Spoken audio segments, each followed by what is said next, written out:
Berisi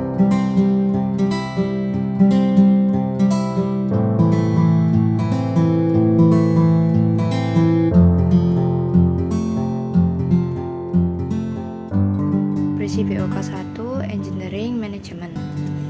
Sejarah usaha Kopya CV Mas Ajiat bermula pada tahun 60-an. Pada saat itu di tempat beliau berdiri warung kopi biasa, lalu mendapat titipan dari seseorang pengrajin kopya untuk meminta tolong agar dijual di warung kopi tersebut. Lama-kelamaan pendiri CV Mas Ajiat beralih bisnis untuk berbisnis kopya karena melihat keuntungan dari penjualan kopi yang lumayan banyak.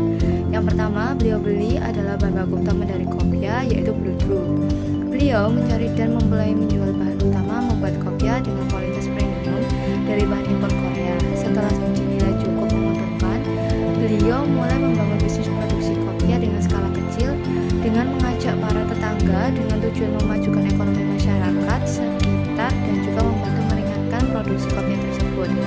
Hasil produksi menurut Mas Yasin selaku manajer CV Mas Ajiat sebagai penerus ketiga dari pendiri CV Mas Ajiat, produksi bestseller pada saat ini adalah merek Al-Banjari dan Al-Markas. Untuk kopi Al-Banjari sendiri memiliki peminat yang cukup banyak dibandingkan dengan Al-Markas dikarenakan banyak distributor khususnya dari daerah Sulawesi dan Kalimantan menyukai produk tersebut. Sedangkan untuk produk kopya Al-Markas sendiri banyak diminati khususnya di daerah Jawa. BOK kedua Work and Design Museum. Breakdown proses produksi dimulai dari pembelian bahan-bahan. Yang kedua, bahan-bahan tersebut dicek kemudian disimpan di gudang bahan. Yang ketiga, dibagikan ke pengrajin untuk biar diproses pembentukan kopi tersebut sesuai ukuran, lalu juga dirakit oleh sang pengrajin, kemudian melalui proses finishing, yang terakhir dimasukkan ke dalam packing lalu dijual ke para konsumen. BOK 3 Engineering Economy. Klasifikasi biaya tetap dan biaya variabel. Yang pertama, fixed cost atau biaya tetap. Biaya yang sifatnya tetap tidak tergantung dari besarnya produksi atau tenaga kerja, yang terdiri dari pembayaran tagihan listrik tempat Mas Ajiat, CV Mas Ajiat, pembayaran tagihan pajak bangunan tempat CV Mas Ajiat, yang terakhir pembayaran tagihan air tempat CV Mas Ajiat. Yang kedua, variable cost atau biaya variabel. Biaya yang bervariasi tergantung tingkat produksi, ukuran tenaga kerja dan parameter lainnya,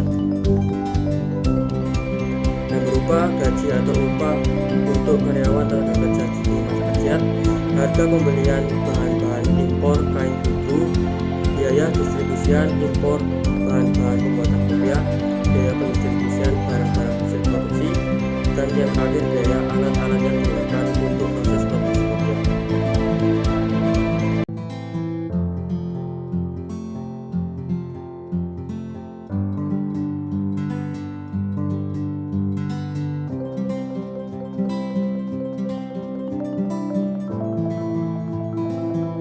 Kelima, quality and reliability. Hasil wawancara yang telah kami lakukan bersama manajer CV Mas Ajiat atau Mas Omi menjelaskan bahwasannya untuk mengendalikan kualitas dan target mengenai batas maksimum setiap produksi, beliau melakukan cara memonitoring dan juga memberikan target harian kepada pengrajin sebanyak 3 kodi atau 1 kodi sama dengan 12 biji. Untuk target maksimum kekeliruan, manajer CV Mas Ajiat menjelaskan bahwa untuk barang atau produk kekeliruan atau kecacatan yang dilakukan oleh pengrajin itu hampir tidak ada. Dikarenakan apabila kalau terdapat barang yang kekeliruan atau kecacatan itu langsung segera diperbaiki. Misal ada benang atau jahitan yang tidak benar, itu pengrajin langsung mengulangi atau membenarkan jahitan yang salah tersebut. Dari hasil penjelasan Mas Oni, kami berkelompok memiliki pendapat bahwasanya sebuah badan usaha bisnis baik dari tingkat bawah sampai tingkat atas itu tidak mungkin tidak memiliki barang defek yang tidak lolos pengamatan dari hasil produksinya. Jadi kami kelompok sepakat untuk memberikan estimasi data atau billing data produk defect dari hasil produksi perharinya untuk mengisi data rekapitulasi produk defect. 6. Tentang ergonomi and human factor, overview mesin, peralatan, dan breakdown kegunaan atau fungsi mesin dan alat bantu kerja. Kami memilih mesin jahit